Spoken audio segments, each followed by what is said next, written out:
People always think about launching, or most of the startups, I mean, find themselves in a trap of going into the market with as many features as possible, and they end up doing nothing.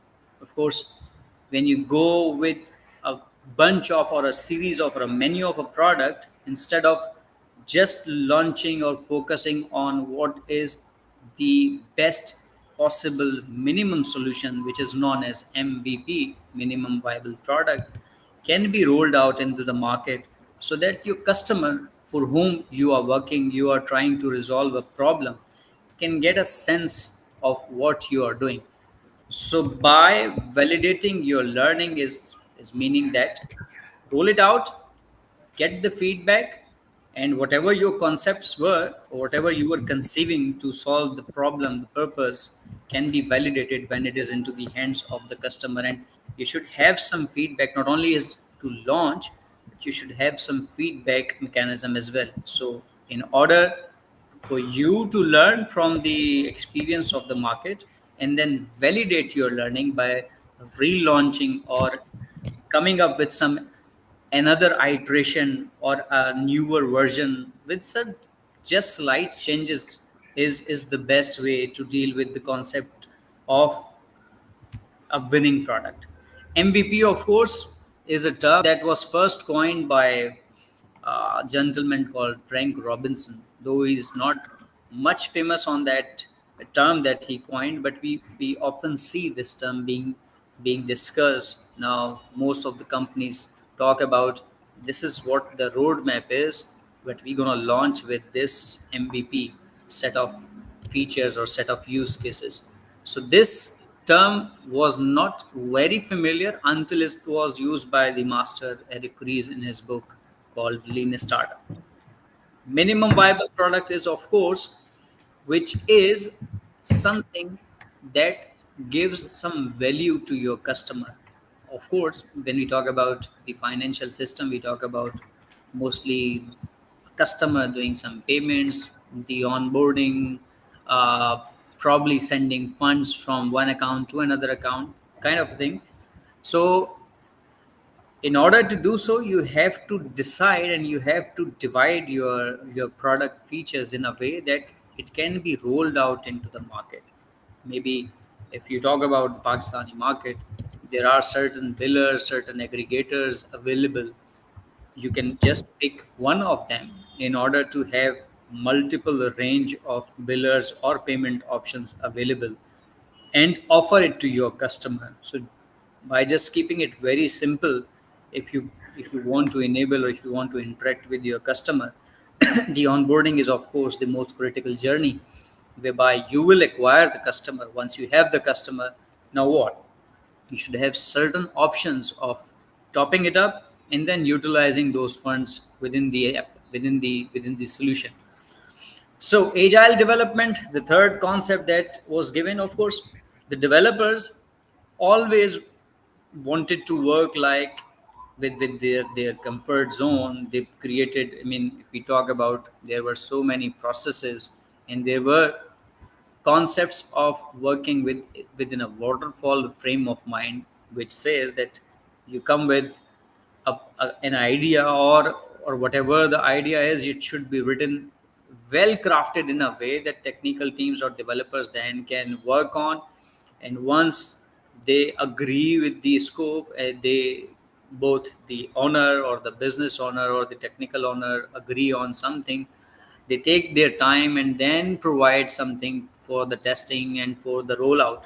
By that time, of course, since the consumer behavior has been evolving by 2010 and 2011, since this wave of internet and the advancement of the technologies, where our behaviors has of course changed.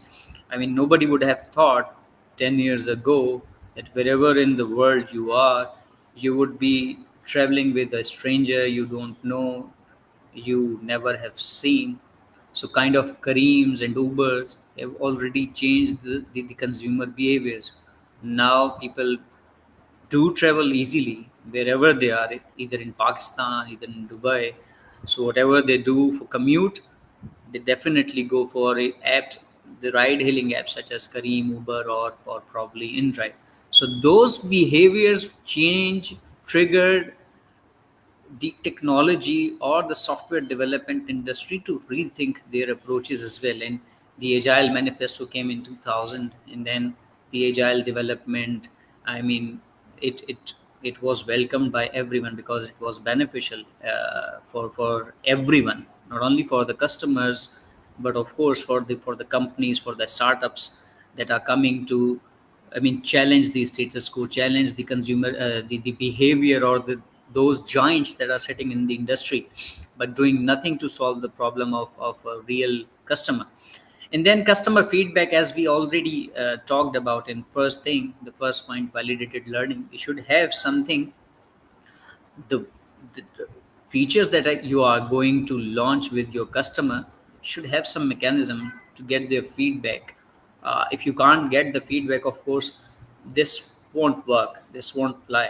So you should focus on launching something that is beneficial not only to you but to your customer as well, and it is usable.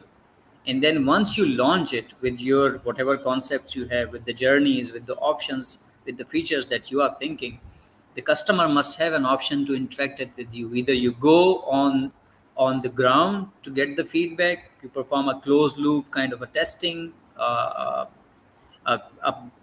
pilot kind of a thing, that whereby you can interact with your customer, or whatever the mechanism is.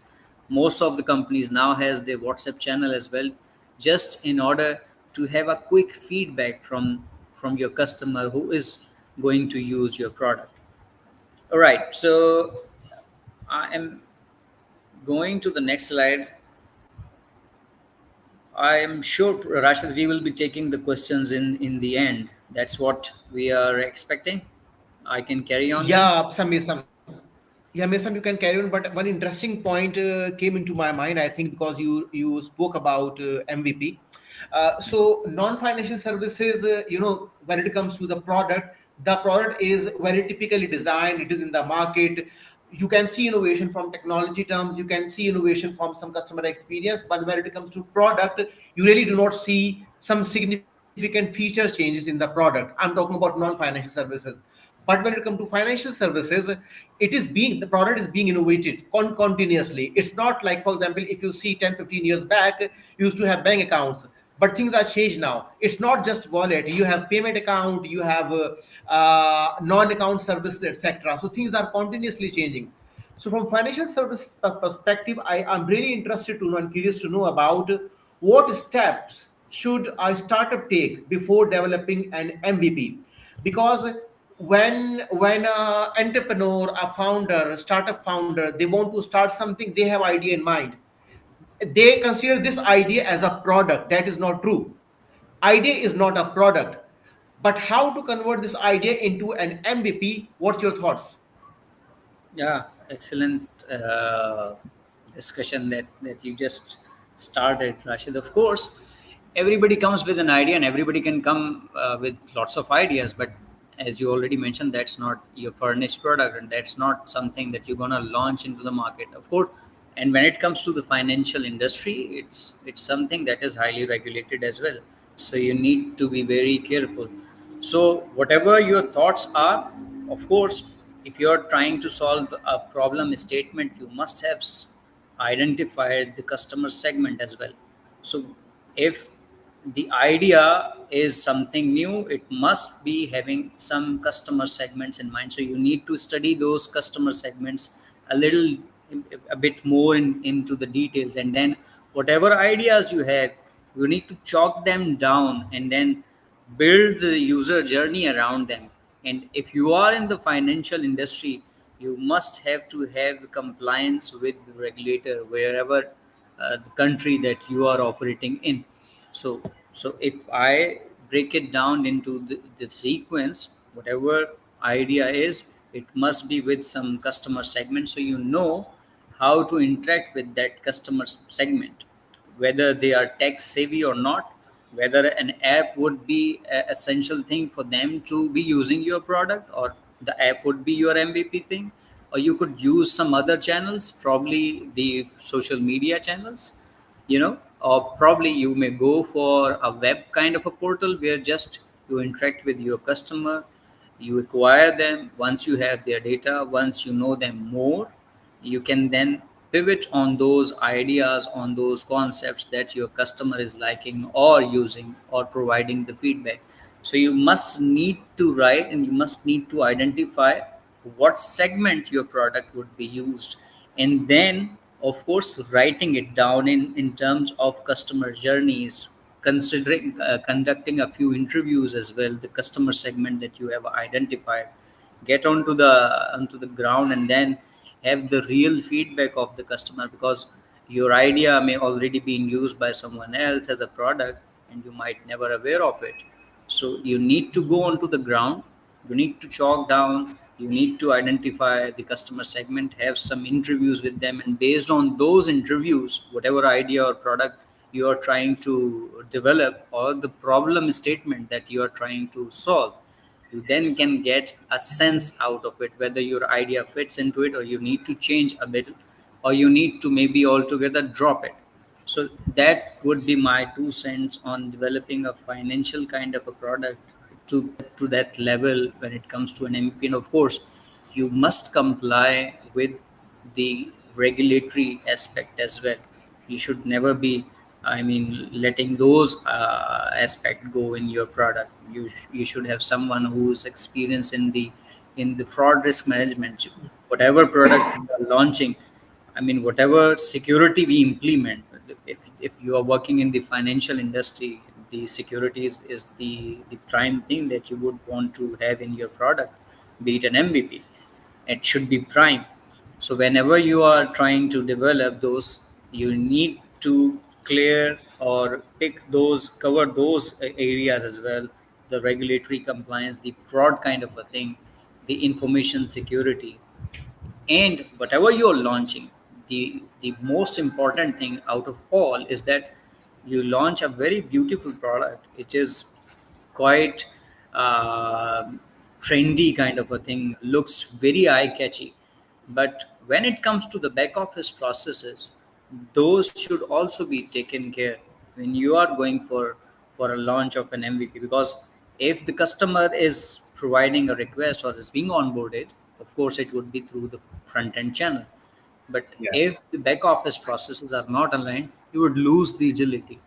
So these are a few factors that any segment, especially the financial, the fintechs, should look into while designing an MVP. I hope I was able to answer your query, Rashid. Yeah, thank you so much. Over to you, Mason. Please go ahead. Yeah. So there is another concept that Eric Ries has presented in his book, is that again, it's not that you just launched the MVP, but you need to then monitor the performance of product, and whatever assumption you had made in terms of revenues, in terms of acquisition, you then need to of course pivot on those status. So if you are going for an MVP, if you are going for a startup, or if you are going for a product launch, you need to have a strong visibility data points that validates, that helps you to validate whatever has been launched and how it is being performed, or it is being welcomed by your customers or not, or how the customer are using, what times the customer are mostly engaged, where are the areas with, if you talk about the app, if you talk about the app, the most important thing in the app is of course the funneling. You should know the journeys of your app and where the customer or the where the traffic is being dropped and what tweaking is required to be done. So I am associated with a startup called Motor Tech, and they are doing an excellent, amazing kind of a job. There is, when they started a couple of years ago, they started with the app, they started with some social channels as well, but after a couple of months they'll realize that they don't need to invest much of their time in the app kind of thing, because the customer segment of theirs was more interested to communicate with them, to hook up with them, to ask for their services using Facebook and other social media channels. So, what they did was their customer segment was the working class, and their product motor tech, as the name suggests, and they tagged the tagline of motor tech. This they claim that we keep you moving.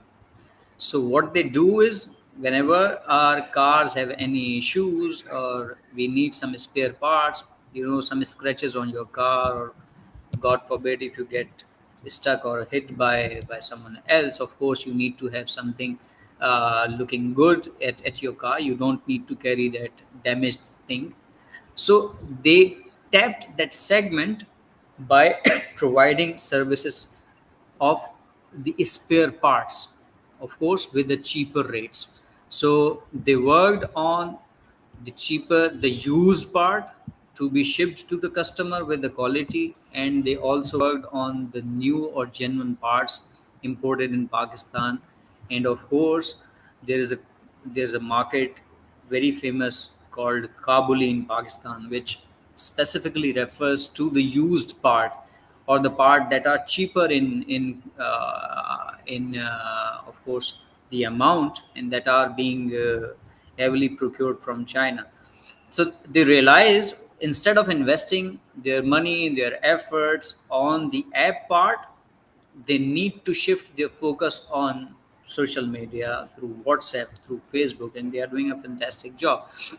I mean, this is how they adopted the change of their idea. They conceived that we should go with the app because working class would be mostly a literate class would like to use the app, but it turned around to be something else, that they were more inclined towards using the Facebook and requesting them for the parts. And they, by the way, they seen the COVID era as well, and it was beneficial for them. Instead of getting a dip, of course, when everything was closed, there was the time that this startup took off and their social media channel became very active. Not only they were reached by the working class or the people who has their cars having some issues, but also the vendors, because everything was closed. So if the shopkeepers or the seller has to sell something, due to COVID restriction, nobody was allowed to go outside. So this was a channel that they used. Somehow they managed with some courier companies or fleet companies, that they managed to arrange and provide the spare parts to those customers. So coming back to thing, this is, I guess, a perfect example of how they build, then they measure, and then of course they pivot, or they ran the feedback loop with their customer. Moving forward, what MVP is, I mean, of course, whenever we talk about MVP, there are three basic concept or three basic components which are part and parcel of MVP. One is, of course, the customer centricity, the customer centric thing. Whatever you are launching, you need to launch not only with, I mean, it should not be the ease of your technology, that I should go with XYZ solution or XYZ features because my technology team can make it live quicker. You must consider the customer centricity element. Whoever is using your product, it should be aligned with that thing instead of aligning with your own comfort. First thing first. And then when you go with the MVP, you should build, develop, and pivot and roll out in chunks. So there comes the idea of iterative development. And then of course when you are launching in the iteration in pieces and bits and pieces, you get a chance to experience rapidly instead of waiting for weeks or months. You roll out in a month, probably 2 weeks, 2 weeks maybe for an MVP, and get a sense of the customer might be a little less time depending on the product that you're working on, but 1 month is a very sufficient time to get a better feedback of your customer. And then whatever the feedback is, you should not be waiting till the month end, till the fourth week to consolidate and work on those feedbacks. You should be having a rapid experimentation, building it as soon as you get the customer's feedback, vetting it, testing it, and then rolling it out makes your MVP more and more stronger. Rashid, as for your hand raised, please. Yeah, thank you so much, Misam. It's quite interesting because, see, if historically, when we see the idea of startup, let's say, it's all about innovation, not necessarily fintech, but even non-fintech, non-financial institution. The idea of a startup was related to innovation. If someone has an idea in mind, they want to just translate this idea into a product, and they want to offer these services. Definitely that's happening. But now things are changing with the passage of time. If you see today in 2024, out of 100 startups, 70-80 startups, they do not have a solid idea. Their intention is to launch their business, a startup. There could be multiple motivation. There could be a commercial motivation. There could be to get rid of the slavery of working for someone else, and there are multiple reasons. However, there's an interesting aspect because I worked for a fintech. I worked for a startup. What I see is that too much into innovation. Founders are looking for, they are chasing for too much innovation. So a simple product, they really do not like simple product.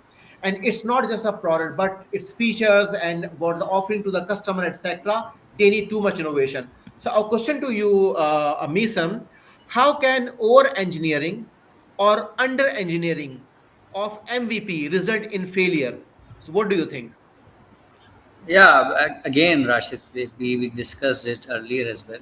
What they start to find themselves into a trap is whatever idea they are coming up with, they want to make everything part of it and then launch it. This is the biggest mistake there's most of the startup make. Of course, they need to break their idea. I mean, you cannot go with 100% solution. It can never happen at all. And the kind of ideas that you would be getting, you would be fascinated by those ideas, that yes, there is a niche, I mean, requirement in the market. Nobody has tapped into that. But you need to keep things simple as well, instead of making it very complex for yourself as well. Coming up with some very innovative idea, of course, may backfire because the market might not be ready to understand that product, to use that product. And if you are coming with an idea of a product that does not work, there is no harm, there is no shame in closing it out. I mean, we have seen this happening to the Google as well. Nobody know about Orkut anymore. Probably the new generation must not have heard the name of Orkut as well. But before Facebook, the generation that we belong, we know that there was something called Orkut, and it started the social media, social interaction kind of a concept first. But when Facebook came, it was completely vanished. So keeping things simple is the most important thing and the biggest art in any kind of a startup that is coming with an idea and start trying to launch a product. You be okay. I got some message. Is everything okay? Am I audible? There was some error message. I don't know what was that, but it disappeared automatically. Am I audible to you guys? Okay. I saw. Yeah, yeah, yeah. Okay. Thank you. Thank you. So, okay, there was some error. I hope it has removed and there is no harm done. So, coming up with lots of ideas, lots of exciting thing, you need to be focusing. Again, as I mentioned, you need to identify your customer segment, and you need to then study as well whether they are ready to be experimented, they are ready for whatever idea you are coming up with. You need to educate your customer as well to certain level.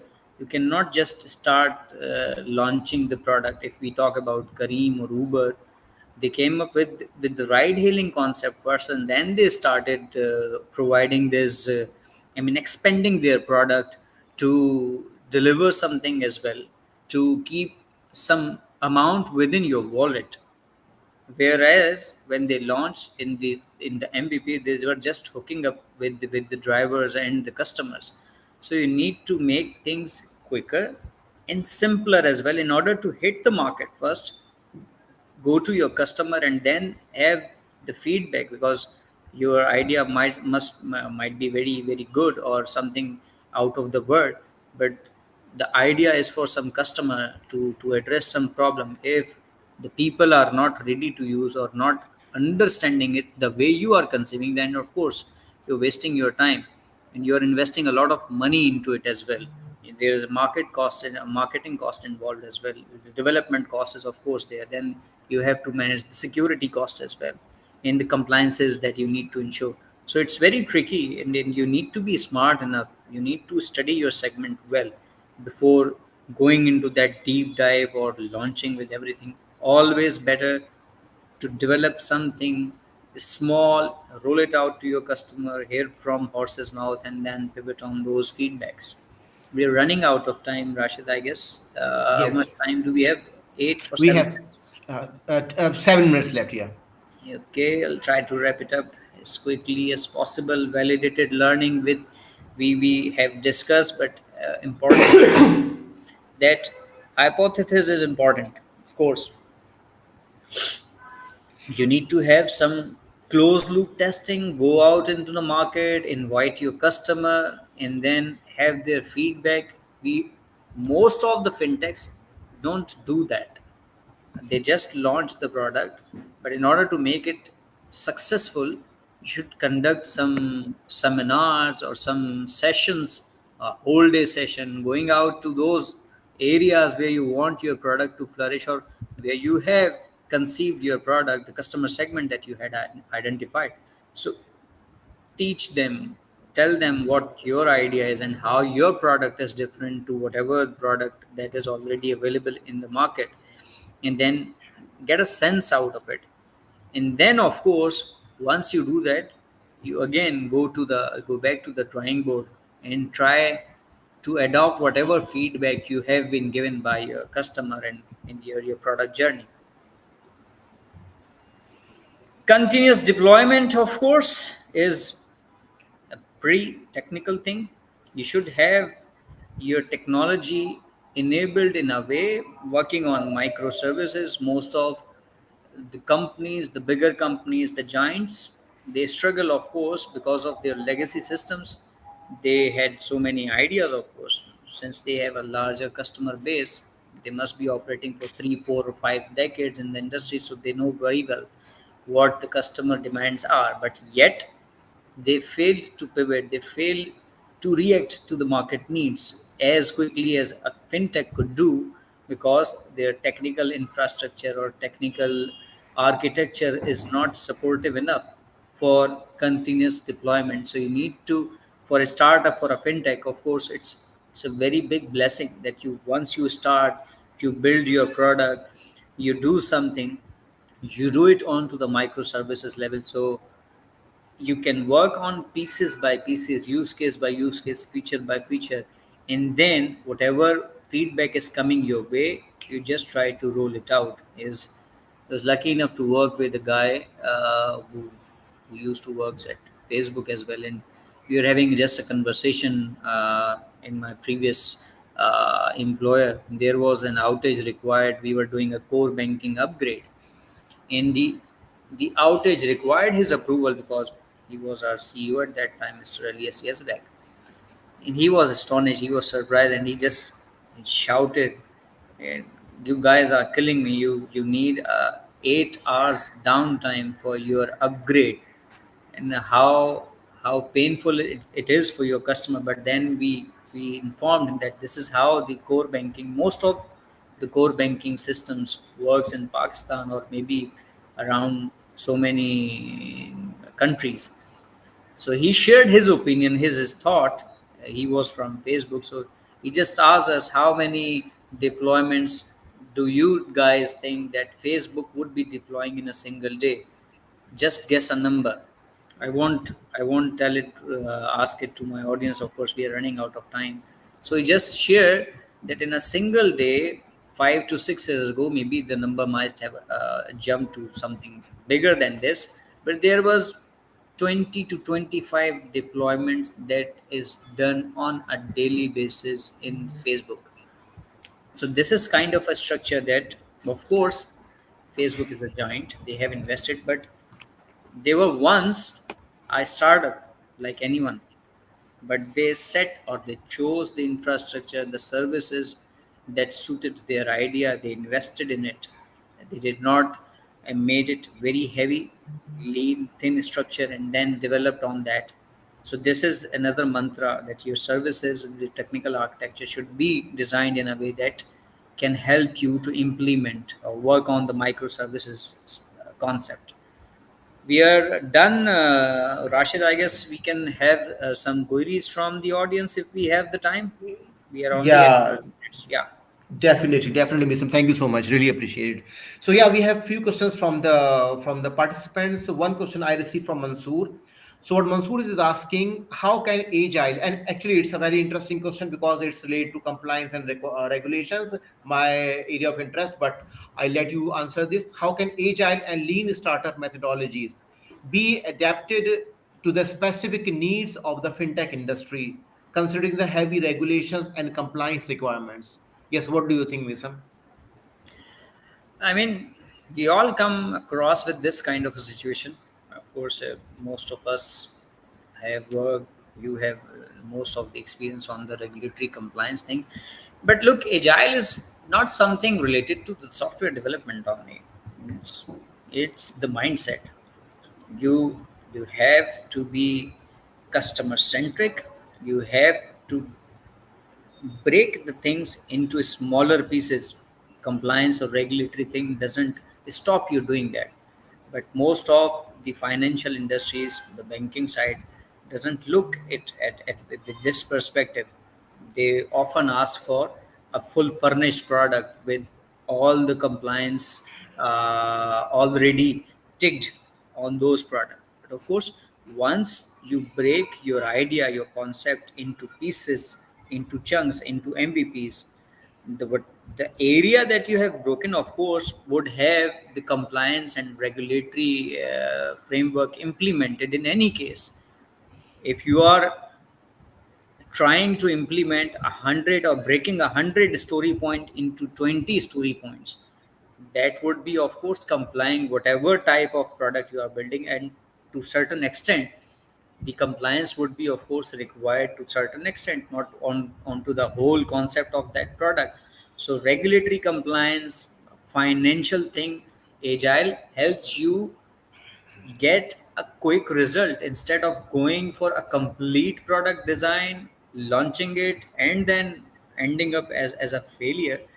You have the liberty of doing small use cases, quick features, bounce it off with whatever the expertise you have in your team. Of course, agile advocates the cross functional team concepts, the squad kind of a concept. The product development often happens in silos as well. Business is coming with some ideas, and then the rest of the team doesn't know about it. In a startup with a very thin model, with a very short team members, this never happens. But then again, whatever you are breaking must have those check boxes, the tick marks done before launching it, and then giving you the liberty that the small piece of the whole chunk is launched with all the compliance that is possible at that time. So yes, it happens, but now by over a period of time, the banking industry, the financial industries is learning and responding to it. You ask about the success of Jazz Cash, the number of millions of customers they have was by launching pieces and pieces, use case by use case, ensuring all the compliance, information security, and fraud risk kind of a regulation ticked and enabled or enforced in their product. So it is pretty much doable, and that's the way forward instead of going to that waterfall model. I hope I Yeah, was able to answer you, Mansoor. yeah. Thank you so much, Misam. So I think probably we can take one more question, and maybe Misam, you can conclude in next 4 5 minutes. It is from Farooq. What Farooq is asking is agile approach requires a 360-degree shift in existing processes and operations of an entity. What are the driving factors based upon the size, nature, and complexity of operations in agile approach? Is one-stop shop for all business in future? What do you think, Nisam? Good again, Farrukh. It's industry's main point. But I would say the last part of your question, it is very much doable. Right now in Pakistan, I mean, in the other part of the world, the scaled agile framework, I am sure you guys must have an idea of it. This is an enterprise level implementation of agile practices. Is implemented in so many countries in India. India is far ahead than Pakistan, of course. Sri Lanka, Bangladesh, even, and the Middle East side. Right now this activity or this drive is happening in the best and probably the biggest bank of Pakistan, as they claim to be, which is HBL. And they are going through this transformation.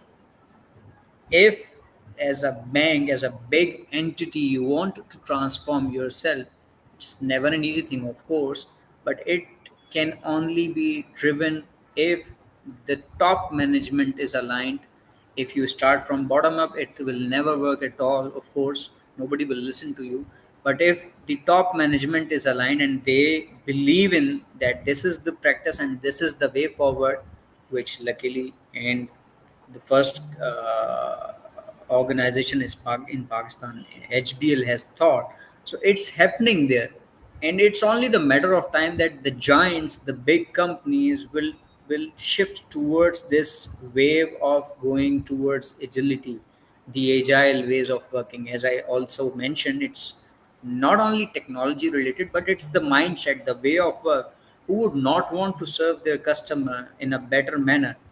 It's all about giving a thought or a chance for operation risk, fraud, or whoever the responsible departments or teams are to come up with their idea how they want to achieve this agility with the caveats that they have, with the challenges that they have, or with the regulatory requirement that they have. There is always a chance, there is always a way, if the intention is there for operations to change their mindset. And then of course you need to have a strong system. By only talking you can't do anything. Your system should also be pivoting whatever you want. The workflows should be there.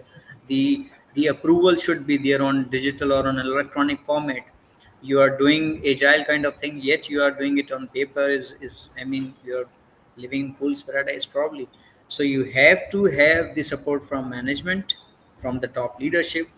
And then once they are driving, you should set some KPI, the OKRs, on quarterly probably or monthly basis, and then you should have a strong governance structure to track them. This is what the scaled agile framework suggests, and it's really happening in Pakistan in HBL, and I am sure more companies would follow. And we have so many companies around the world that are already, that has successfully transformed on those more. FedEx is one example. So many banks, if you look at a scaled agile framework website, globally banks have completely transformed today. This is very much doable, Farooq.